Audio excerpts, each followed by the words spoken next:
ଆଜି ତେଜସ୍ ଡକ୍ଟର ଶୀତଲ ପାଖକୁ ଯିବେ। ପଚାରିବେ ଡକ୍ଟର ଶୀତଲକୁ, ତିର୍ନାଲି ଏବେ କେଉଁଠି ମିଳିବ? ତିର୍ନାଲି ଏବେ କୁଆଡ଼େ ଗଲା ଡକ୍ଟର?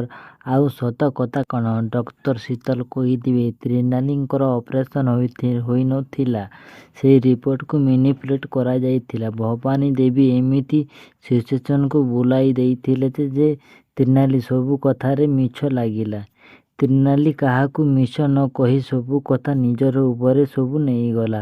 କାହିଁକିନା ସେ ଏହିସବୁ ନ କରିଥିଲେ କୃଷିକା ଓ କାର୍ତ୍ତିକ ଅଲଗା ହୋଇଯାଇଥାନ୍ତେ।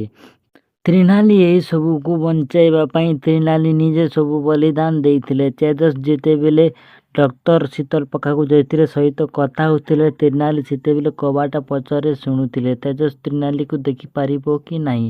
ଆଜି ଭବାନୀ ଦେବୀକୁ ତେଜସ୍ କ'ଣ କରିବ? ଆଜିର ଭିଡ଼ିଓଟି କେମିତି ଲାଗିଲା? ଆମ ଭିଡ଼ିଓଟି ଭଲ ଲାଗିଥିଲେ ଲାଇକ୍, ସେୟାର ଓ କମେଣ୍ଟ କରିବାକୁ ଭୁଲିବେନି। ଆପଣମାନେ କେଉଁ ଜିଲ୍ଲାରୁ ଦେଖୁଛନ୍ତି ଆମକୁ କମେଣ୍ଟ କରି ନିହାତି ଜଣାଇବେ।